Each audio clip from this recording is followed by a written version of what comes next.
Alright,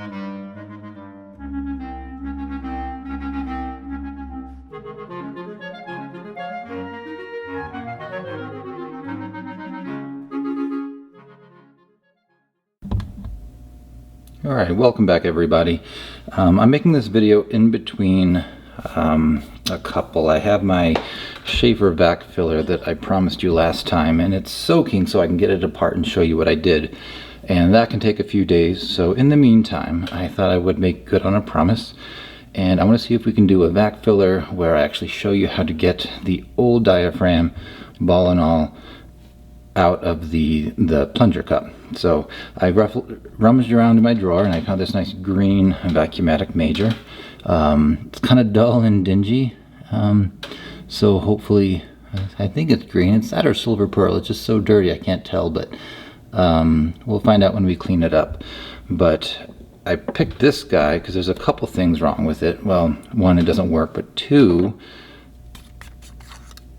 I think someone dropped it or something, because we have a little bit of a bent nib. So I figure we could do two birds with one stone, and I don't have to go over all the disassembly and the cleaning up on this one since we've done it several times. It's kind of the same process, so I figure we could focus on maybe straightening a nib and see if we can get a vac filler with the ball still in the cup and actually show you a method of getting it out. So, you know, just in the sake of, let's see all the little bits and bobs before, see how dirty they are. I kind of preheated this one so I knew I could get the section off. So let's get this guy apart.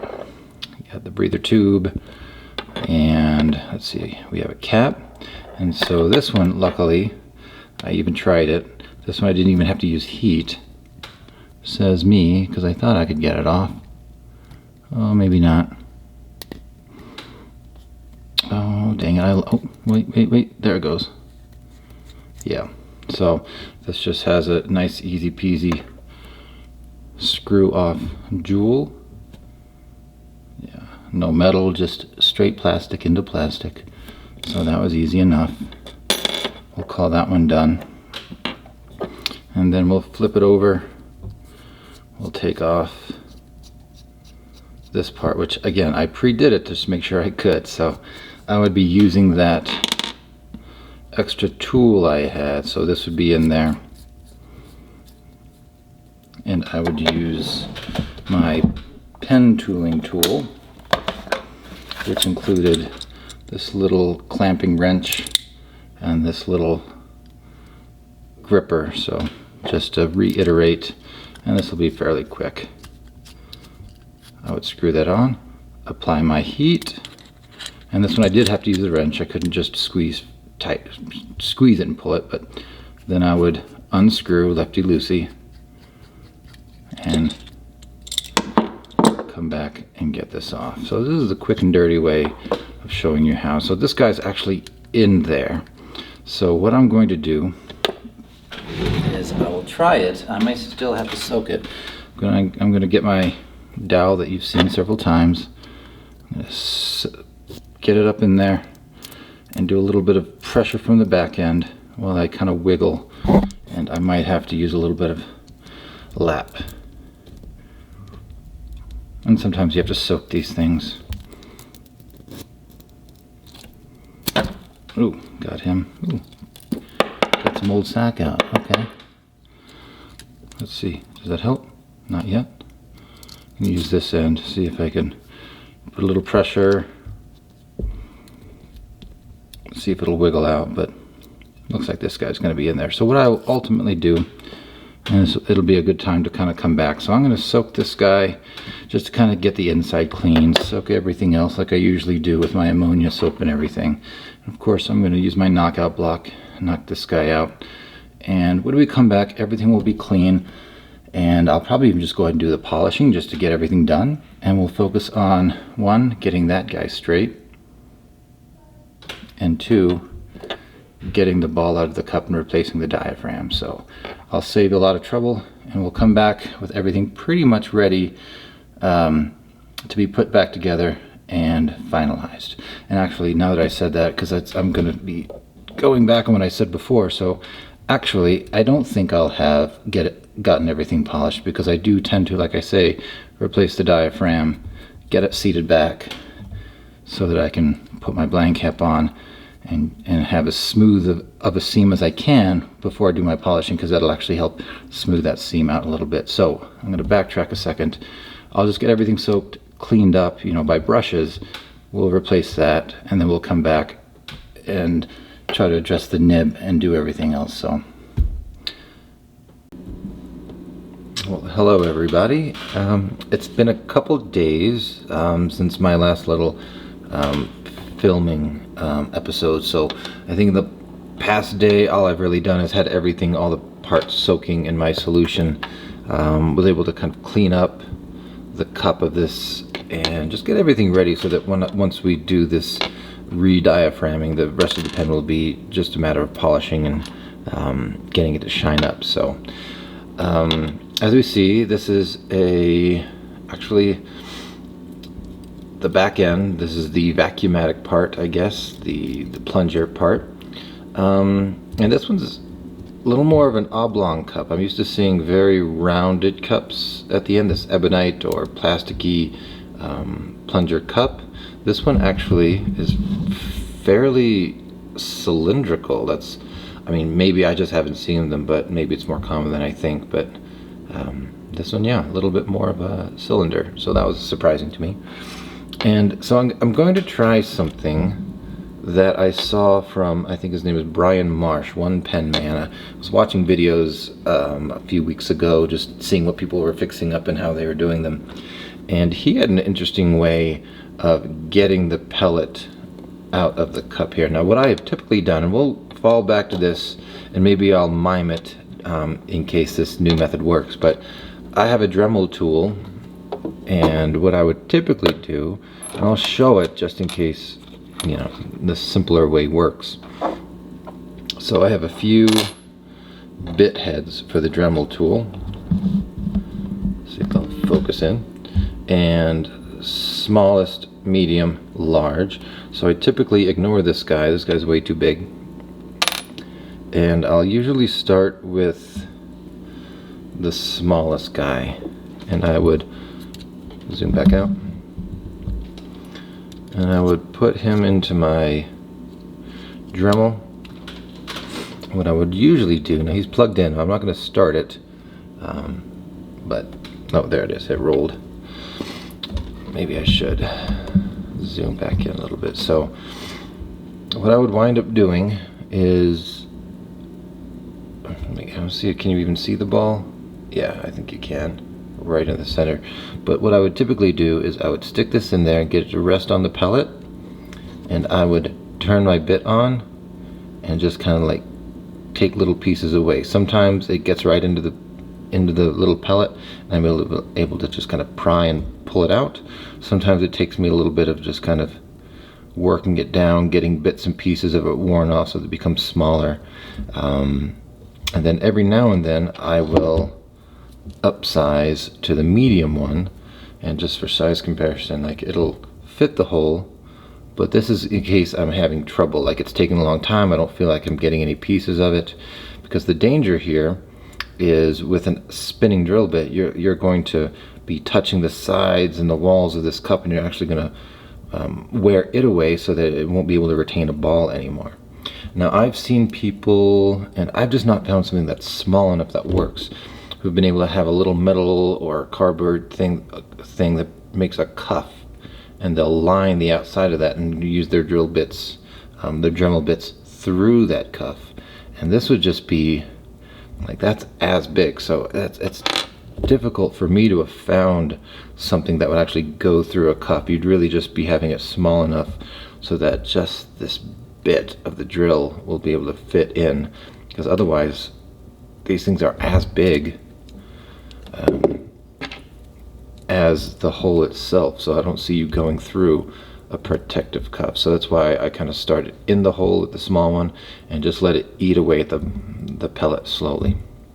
But the thing I thought I would try, and I don't know how long it will take or how difficult it is, but let me zoom in and show you the concept. Apparently on some of these Parker factory made balls, and definitely can see it, there is a split, like these are two hemispheres put together to make a pellet. Maybe I think that's what he was kind of guessing at. But if you see the pellet, there is a nice little split in there. So that's, I never really paid attention to it, so him calling that out to me made me like, oh, maybe this could work. So I'm going to try to replicate what he did. And what he basically did, and I'll give it a few good seconds on camera, but if it's taking too much time, I'll stop. So I'll take my pliers, the ones that I think I showed in another video. I think I showed it for the snorkel repair. So I'm going to take these pliers, which he similarly did, and I'm going to try and poke the pellet and try to get it into that groove. I gotta figure out how I'm going to hold this, but let's see if I can just get it there and just press. Okay, that slipped.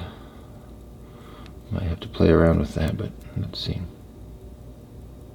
I'll give it a shot.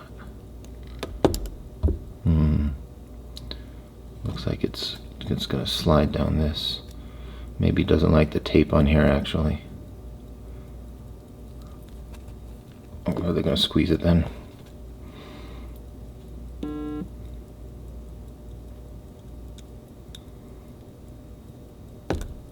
Yeah, it's gonna keep sliding. Maybe I just need to get it untaped. So let me see if I can hold on to it with just something else.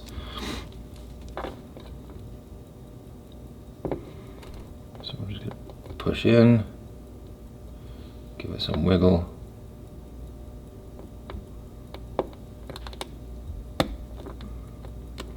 Definitely got into the ball. Make sure I'm on the split. Oh, that rolled.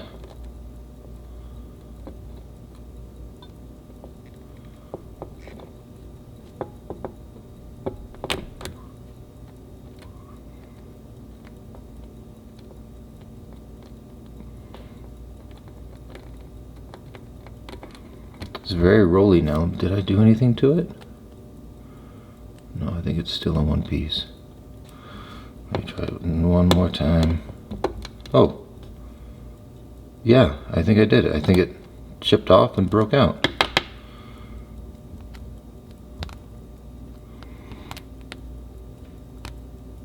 And so I'm going to switch over just to show you something else I have.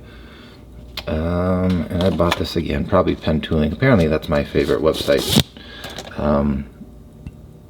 It's just this, I think I showed this again on some other thing, but a little scalloped out little thing that you're able to dig in here and kind of ream and get things out. So let's see, getting some debris out. Okay. Oh, I think I see it, and it probably flipped out. I think I just flipped it away. Oh, but there's a piece of it. Yeah, that worked amazingly well. I am actually really happy with that. I might have to start doing that. Let's see if I can show without dropping this little bitty thing. That, I think, is the remnant of half the pellet. So it really did just split right in half. So I am quite impressed. And there is a nice hollow empty cup. Ooh, that was so easy. I'm actually glad I didn't have to do this, but just to mime it, I would have put this, let me get that turned right, put this into the cup and just turn it on, and I would just be going at the ball a little bit. So it's deep in there. I'm not touching the sides, I'm not touching the cup, I'm just hopefully being on the ball within the cup and just kind of edging it and touching the ball as I go, and just slowly it would grind itself down. And I would use a little tool like this every so often, just kind of see if I can pick and flip it out. But this was so easy and a lot faster, so this might be my new method. Okay, so let me put some of this stuff to the side. I can clean it up a little bit later. Zoom back out, and we'll kind of redo the placement of the sack. So here is my diaphragm. It has a ball at the tip of it already, and this is a standard size. I think they offer them demi, standard, and oversized from the places I've looked, and from what I've seen online and from just using them myself, I think a standard suits all purposes. I think you can get by with this in an oversized, like a senior, like a Maxima, and it'll also do these slender, smaller guys. Like this is the Major barrel, and just to kind of show you that it is already bigger in diameter than the filler, so it would even work on one of these demi, smaller size Vacumatics. So let's see, I have my ruler for the next few moments. I have a couple little wooden dowely things just to kind of help me with the sack placement, and some of these dowels I've got them tapered down a little bit. I kind of whittled them down to more of a point, not a sharp point, but just a little more of a plateau. And that is so that I can stick it down here, get the ball to seat, put a little tension on it, put the ball at the end so it's resting on that little plateau, and try to keep some tension on the sack, so minimize. It's going to probably roll a little bit, but you have to use a little bit more force. So that's going to hopefully keep in place. It's probably a little uncouth, but I'll put a little spit on the tip of it, and what I will do is just use this to put it straight in, and that was super easy. And so now I'm going to cut it down to size, and like I said before, I go with about an inch. I think everybody says about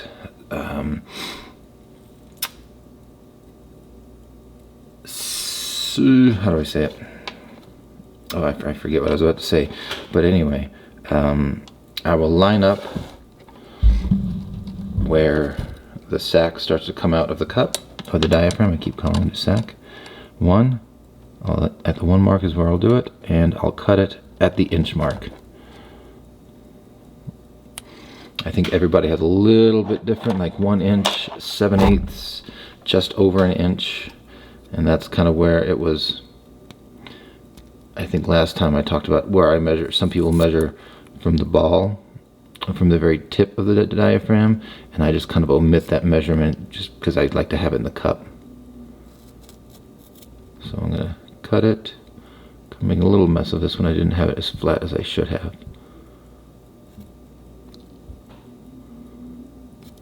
There we go. There we go. Okay, so we have it cut.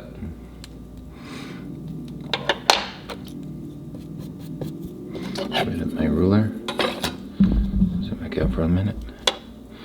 And I'm going to go ahead and put a little talc around the outside. Nice and easy. Yeah, I'll clean that up.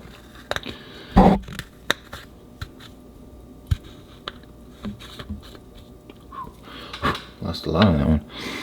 And let's see, is this the right size?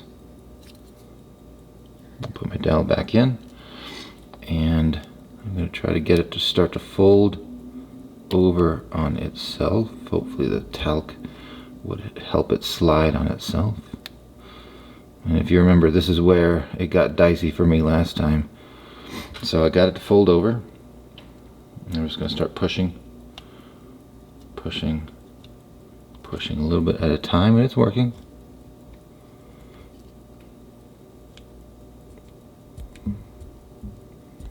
I think maybe last time my technique, for some odd reason, I just didn't do it the way I typically do. Was I think I was kind of just trying to grab it up top and slide it up as I went. Now what I'm doing is kind of really coming down to the bottom and just kind of pushing and letting it roll on itself. So I think that's why this one is coming off a lot better. So, and that was pretty good. Oop, pushed it a little bit. But yeah, that was so much faster, so much easier, and that's the right way you should have done it. So I have it pushed up all the way on the beveled edge of this, and so Double check. We should be able to extend it just about to the ball, and sure enough, we don't have too much excess. We have a little bit left, and you can see the ball kind of shining in the middle. And that is a much better way of doing it than what I did last time. So here's my barrel. I have it all cleaned out, and I used a couple things, and I don't have to show you, but I used my pipe cleaners, the one you've seen on the channel before, and I've also used a Q-tip with the Simichrome, and I would just kind of go along the inside of the barrel, just to kind of get the inside of the barrel polished up a little bit and get some of that, any tough ink residue off, and that'll help with the clarity once we see it later. So let's go ahead and seat this guy back in. And I also bought something new. You know, rather than use up my silicone grease, which might be heavy, and I don't know. I went ahead and bought this from, did I get this from Independence, but Independence, it's out of Indiana. This is just a vacuumatic lubricant, and quite simply what you would do, just like what I did last time with the silicone, was, ooh, it's the first time I've actually pulled it out, so yeah, it looks like it has a bit of stringiness to it. Just put a little bit on the tip here. Easy peasy. And I'm going to put a little bit here where the diaphragm seats itself in the barrel. So a little bit both places. Okay. Kept that. Sorry for my sniffing. It's fall now. So I think my allergies are kind of acting up a little bit. So if I sniffed a little bit, please forgive. So I'm going to slide that in, give it a little bit of wiggle, let it slide. Okay, let's see. There, oh, there it went. It's seated down. I'm just going to finger tighten this a little bit. It's getting to where I can't really do it without fear of starting to twist the barrel, twist the plunger. I'll grab my little tool that we're now familiar with and put that on. Find it where it seats and just give it some turns. I'm going to check it and see how deep I've gone. Yeah, so far I'm just about flush with the barrel itself. So I'm going to go a little bit further, and it definitely didn't feel too tight yet, so I'm going by feel a little bit. Now it's tightening up. I'm not going to push it too much. Like that to me feels pretty good. It has sunk a little bit. Actually, maybe I will go just a touch more, because it didn't sink as much as I thought. A little bit of a twist.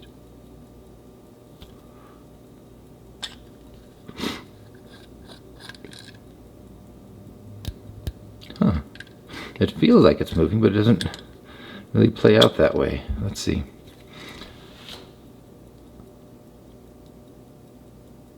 There we go.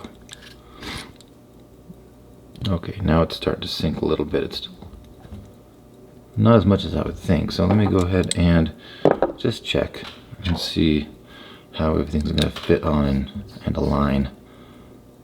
Actually, that's pretty good. That's pretty close. I'm going to leave it right there.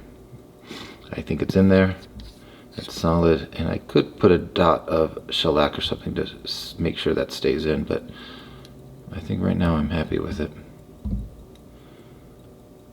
Okay, and let's just see. Do I have my light handy? Yes, I do. Now let's just take a look down and make sure everything looks good. Okay, there's my donut. There's my shiny pellet in the middle. If I press the plunger, it comes straight out at me. Sorry, I'm shaking this. Yeah, and it looks nice and direct. Let's see if I can get a vacuum just with.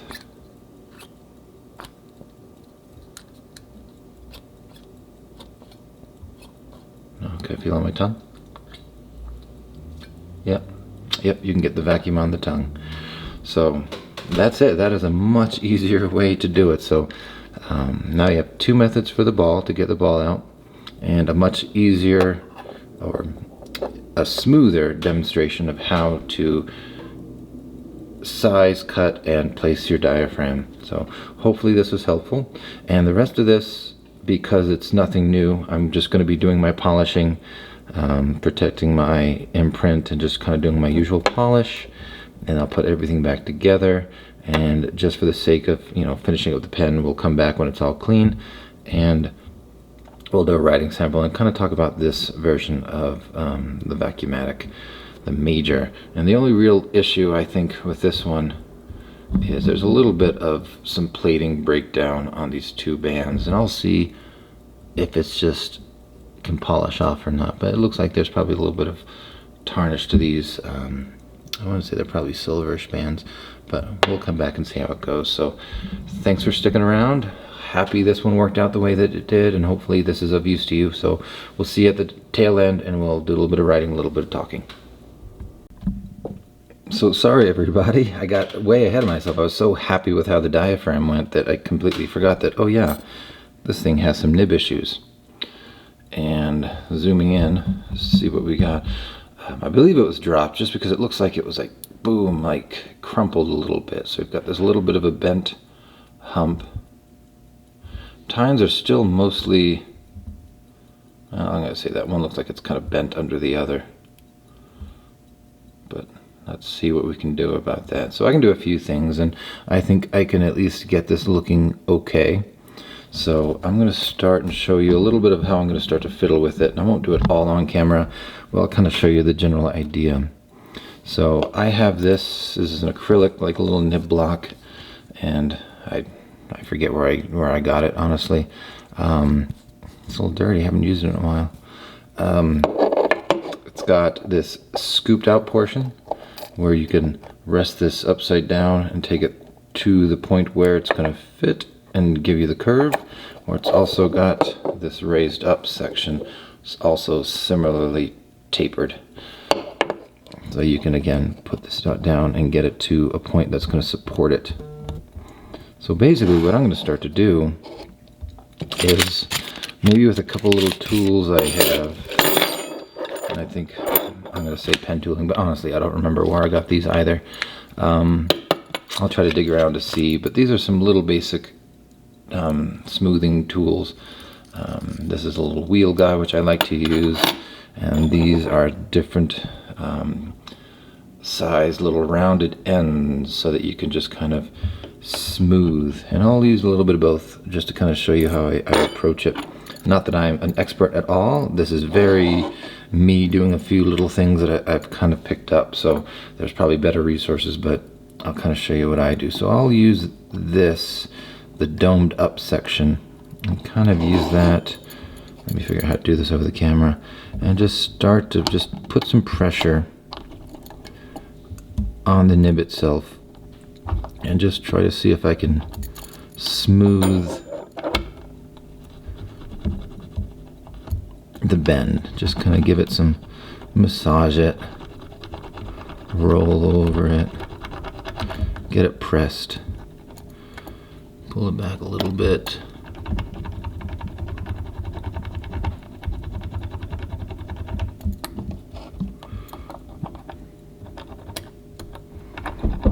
It's just more or less for the hump.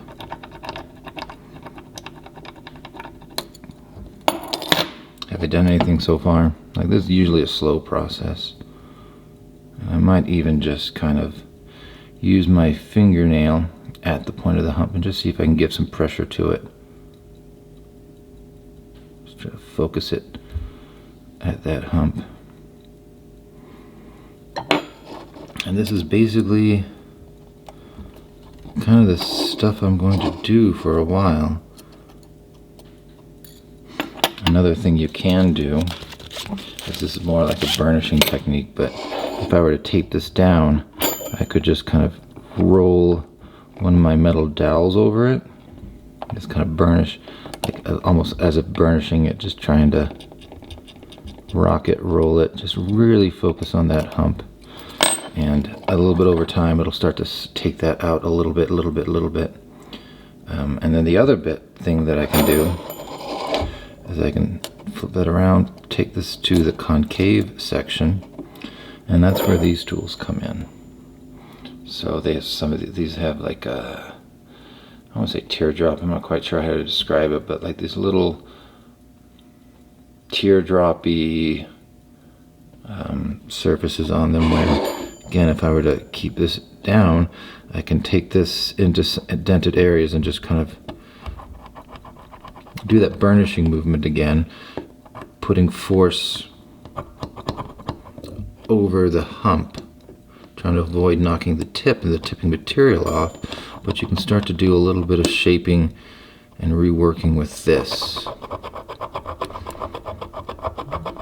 And this friction will generate a little bit of heat, hopefully make it a little bit more susceptible to being reformed. And let's just kind of see what that's doing for us, if anything. So far, not a whole heck of a lot. So I'll just be working on it, doing these exact same movements over and over and over again repetitively, and I'm gonna maybe just try to put a little bit of a reverse just to make it less.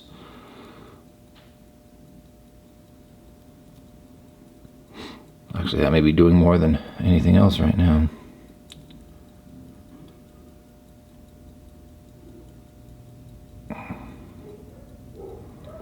Yeah. I actually like the idea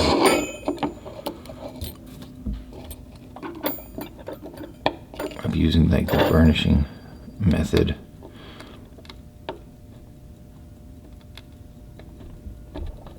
Oh, I can definitely feel it.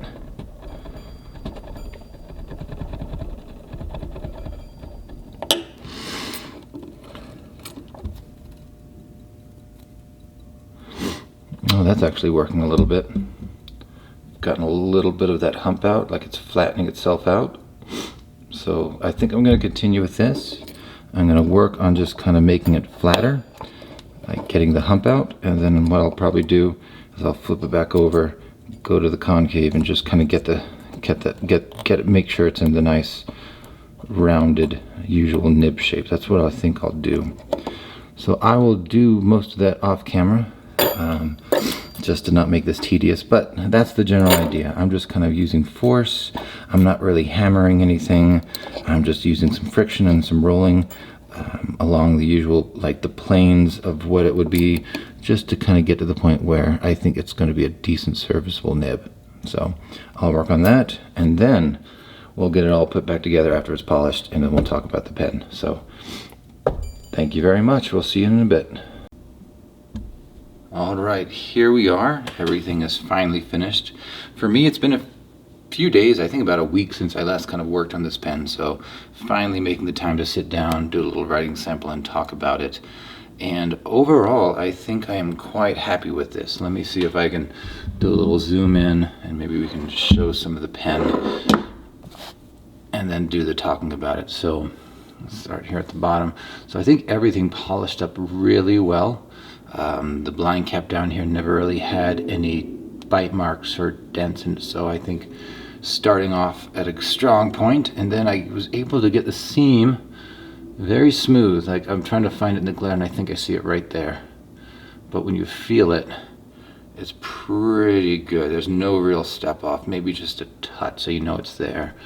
And you can open it up and like almost be surprised where it's at. It's I think the transition is very good. And of course, we have the plastic plunger, and I actually like the fact that this has a little dark tip on it. I don't know, somehow I just like this contrast.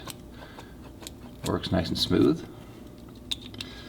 And let's see, I doubt we'll be able to see the imprint on camera. This is the silver pearl. I decided, I think I was waffling, like, was this so dirty? Is it green? Early on that I just couldn't tell.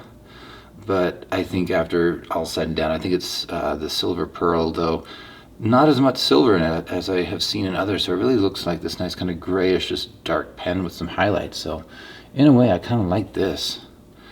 And let me get back to the, let's see, can I see it? I'm not gonna try too hard. Hopefully I can get in the glare and maybe you can see it. There we go. So they go GOS Parker, Parker Vacumatic, made in USA. And the hard part, I'm not sure I can get you to see it, but maybe there's a 2 right there, which I believe is going to be the date code, suggesting that this pen was probably about 1942. And actually, I think you can start to see, if I get the angle right, you can start to see through the pen. So the transparency is nice. And I will show a little light behind maybe. So yeah, so the transparency is quite nice all the way down. And we have the breather tube in there. I think you can see it ending right about here-ish. So very happy with the transparency and the way it cleaned up. And the cap, what I thought was maybe a little bit of tarnish or plating loss, I was happy to find out. Looks like it was just a little bit of tarnish. So the slim cap rings here cleaned up quite nicely. So these are the, I believe, nickel plated. And we have the clip, which is the split arrow, nice Parker down the middle, no diamond or star or anything. So this is the split arrow design. And we have the nicely cleaned up cap jewel as well, and everything's nice and secure. But let's take a look and see where the big issue was. We have the nib, and I think I did a pretty okay job. Like if we look in profile, it flattened out pretty well. And I can show you the top. This is the Parker arrow nib. With so much reflectivity, this thing really shined up, so I hope you see it. But you know, there's the arrow tip, the shaft, and then the feathers come back here. And I think I can see it. I think right around here, maybe there's still a little hint of where the metal was deformed. I can feel the hump a little bit. And after some tuning, yeah, I mean, do the best you can with that. We'll see how it writes, but I was very happy with how it came out. And I think this one's definitely serviceable, passable, and one that I wouldn't mind somebody else having, saying that Steven repaired this for me. So I'm actually quite happy with it. So let's zoom back out and we'll talk about it a little bit. Now, I said some stuff about the Vacumatic when we did the Maxima before, so I have some things written down again, so we can kind of go through it quickly. But just to do the writing sample, I happen to have this vintage Pelican Brilliant Black ink, so I thought I'd pull it out and kind of get a good dark ink with this dark, cool pen. And let's do the filling. So I'm going to hold it up, see if we get the bubbles, and I guess I'll shoot for the whole fill until I stop hearing air bubbles. So let's dip it and listen. 1, 2, 3, 4, 5, 6. I think I stopped, so that was 7. I stopped hearing bubbles. Okay, so it took about 6 to fill that. Let me wipe it off. Yes, maybe we can see just how full it got. Let me see if I can shine a light, just to see what kind of capacity, because the wonderful thing about this is without the sack you have the barrel as the ink capacity, so that's going to open up a lot of writing for you. Let's see if I can zoom in, get my light. Maybe we'll see, figure out, uh-oh, don't die. Okay, so what's the best way to show this maybe? Yeah, actually let's just do the turning and just see it float down. In and out of focus, I'm sorry. Transparent, transparent, transparent. Come on. Guess I gotta turn it some more. There. Now you can no longer see through with the light. Let's see how full I can get it. There we go. I have to come all the way up here until we see the light again. So that's pretty good, I think. It's definitely beyond where the breather tube was. And there's not much room between here and the diaphragm, so it fills it pretty full. So we have about that much ink capacity. And maybe I'll show me emptying at the end just to see how much we can dump out. But pretty good. I'm happy with that. It filled. So we know the repair worked. Okay, so some quick things just to kind of reiterate, so I won't go into too much detail, but again, there we go. I'll zoom in just a touch. Vacumatic, okay. Just to reiterate, so these were about 1932-33 until about 1948. Initially, I think I said before, they came in more opaque plastics, and then after the first couple of years they became more transparent, so they had the ink visibility, and this clearly is one of the later ones. What else? The evolution, you can kind of date them a couple different ways, or I guess we're getting to the ballpark based on both, one, the filler and the clip, and I guess the clarity, but there's also the date code. So the fillers went from lockdown, and then they went to, why am I blinking? The speed line. Speed line. And then they went to plastic, which is what we have here. And this change was because of, guess what? War. World War II. So they needed to preserve the aluminum, so they went to the plastic plunger system. What else? The clip went through various designs. It was the Art Deco. The arrow clip was basically just, you know, an arrow. And then that gave way to the split arrow, which is what we have. So this is, we would say, Parker down the middle. And then they added a star to the same split arrow, and that went to the blue diamond, which is a lifetime warranty, and I'll shade that in. And then that went to the empty diamond. Once around 1947, the ruling was made that you can't offer such lifetime warranties on these things. So it was the same kind of split arrow throughout, and this happened about 1947. And there's probably more specific dates how these things, I think this is about 1930, what did I write down? 7 is when the split arrow came. And then of course we have the date codes. Mine was a nice 2 with no dots that I could see anyway. So this would be about 1942, and the no dots indicate 4th quarter. And then of course, how I'm going to do this, let's go, I'll start from the beginning. So if I had a 2, 1, 2, 3 dots all around, that'd be 1st quarter. Then we go to 2 with 2 dots, and here I have to see what they actually look like. I go back to my source. I'm not sure if it's dot and then across, or just dot, dot, like going around. So I'll just do 2 dots around it regardless, and say 2nd quarter of the year. Then of course 2 with a single dot would be the 3rd quarter. And that's generally how they went, and there's some variations with some earlier systems and later systems, but this is what I think my number 2 here means. So I think pretty securely, I know I have the split arrow, so it's after 1937. We have the 2 with no dots that I can tell, so it's probably 1942. So that's what this pen is. So what do we have? This is about a 60, 70, about an 80-year-old pen right here. 80 years old, and my, that cleaned up so nicely. Let's see if there's anything else I want to say about it. I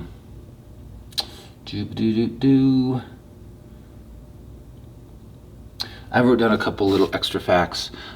This is the Major, and the way that you can tell is because it has this nice rounded end to it, so they've had to shrink the barrel size to be able to accommodate the plunger. So you have this bigger blind cap, and apparently blind caps were jeweled until about 1942, and the Majors with the plungers and using this rounded blind cap were about 1942 until 1948. So this is the tail end. So maybe this is the first year of the Majors. So that's kind of cool, 1942. And what else? I have some measurements. We'll do some measurements at the end just to kind of run by some numbers. But that's about what I have. Did I write down the blue diamond? Came 1939, but anyway. So let's get down to actually talk about what I'm feeling as I'm writing with this thing. So overall, I think this feels like a fine / medium. It's either on the small side of medium or the large side of fine, but it's definitely a bold line to me. This is the Pellet ink. I'm going to zoom out so you can see. Let's see how wet this guy is. Yeah, decently wet. And let's see if there's any flexibility. I mean, it feels springy, I will say that, but I'm not really getting any real sense it's a flexi writer. Oh, see? Yeah, if I push too hard, I kind of lose it. Let me get it back together.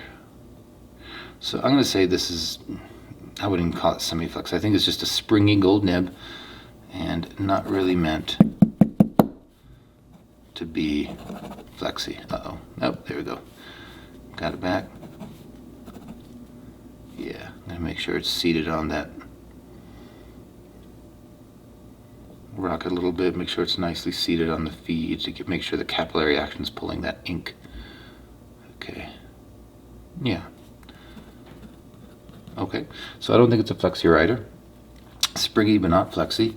And let's write a sentence. Let's see if I got it back to good flowing. Let's see. Why am I blanking? There we go.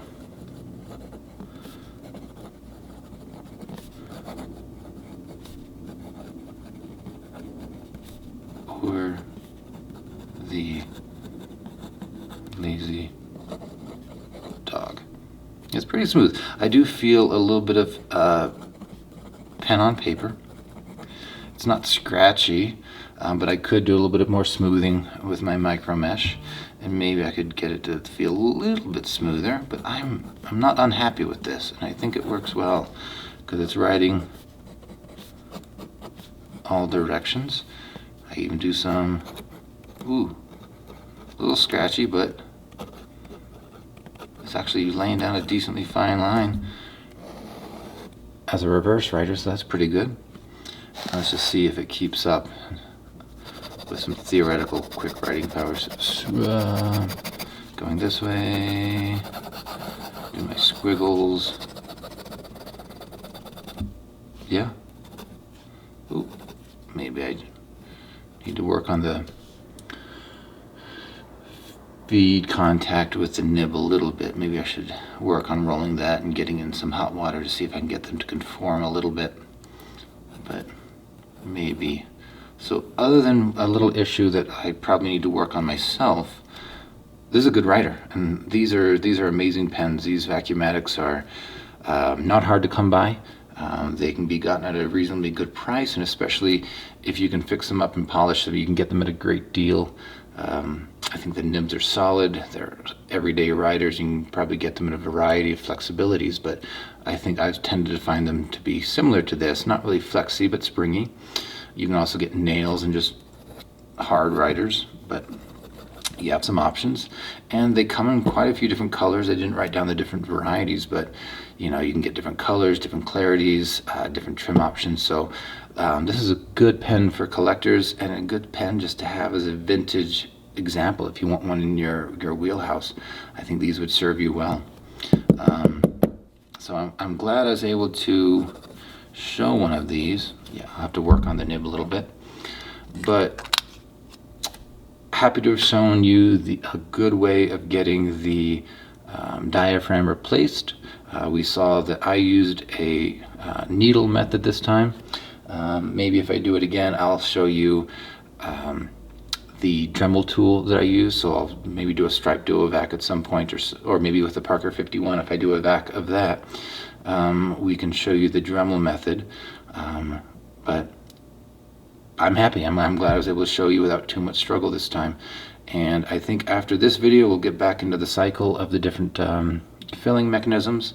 And I forget where we are. I don't know what I'm interrupting here, but I think the one I'm currently working on is the Schaefer vac fill. So we've got a couple to do of those, and then we'll see what comes. So thank you for tuning in. Let me know if there's anything I should add or anything else you'd like to say about these Vacumatic Majors, and like, subscribe, do these usual things, and we'll talk later. Bye. Oh, and one more thing. I ended my video, but I just remembered I said I'd do something. So let's see if we can demonstrate the ink capacity. And granted, I've done some writing. I injected some ink just by trying to reprime it. So let's see what we have left. Will this show? Let me see.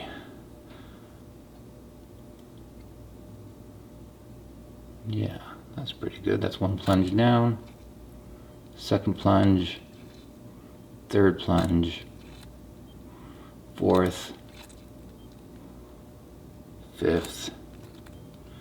Yeah, so pretty darn good. I don't actually know how much that is, but it's got to be at least probably 1 to 2 mLs in there, so that's going to last for a while. But yeah, I'll splice this in. And again, thanks for tuning in. Alright, welcome back for one last little video segment of this very long video now. I do apologize for that, but I did want to update the video with something I had done that I said I would do. So if you recall, just a few minutes ago actually, that my biggest concern was that capillary action was not working, that the feed and the nib were not making enough contact to draw the ink to get a consistent line. And I do, maybe, let's see if you can focus on it. So now I've done a few things which I'll describe to kind of get that feed to sit right there against that nib. And what I did to do that is I did take the whole thing apart, and I did work on straightening a little bit more. And I'm not sure I made any major headway. It looks pretty similar to me just looking at it. But I worked on straightening it out a little bit more. I did some alignment of the tines just to make everything was good, make sure everything was good. But the big thing, which I'm going to describe, is I used some hot water to kind of reform the feed to the nib and get them compressed together. So I took just a little bit of water in a cup, heated it in the microwave until I got it pretty hot, like I could stick my finger in for a second, maybe 2, but it was too hot to want to keep in there, but it was not boiling.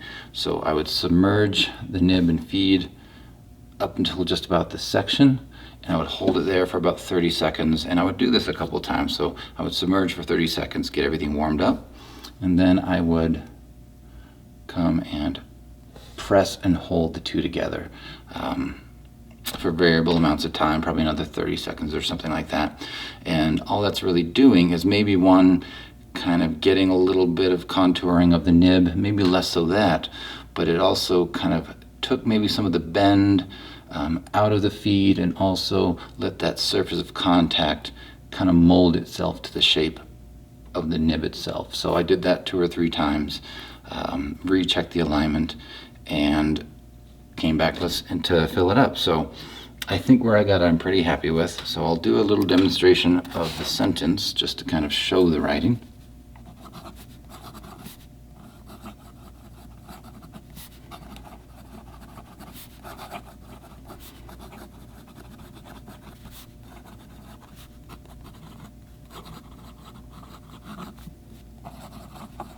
And that's pretty good. I feel a little bit of feedback on the paper, but just before the video I rechecked my alignment. It doesn't seem out of alignment. I'm not getting scratchiness, but I'm just getting this nice pen to paper feedback.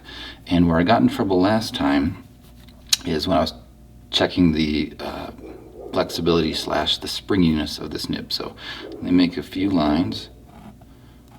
It does open up a little bit. It's a little heavier, thicker line. I can make a little figure 8. That's good. Come back, make a little bounce, press on the lines, and then happily enough it goes right back to writing. It's not stopping as it was, and just after that pressure I still have a nice close approximation of the feed to the nib on both sides. And I can show maybe a little forward view, not that you can probably see much, but just to show. And now to get back to writing,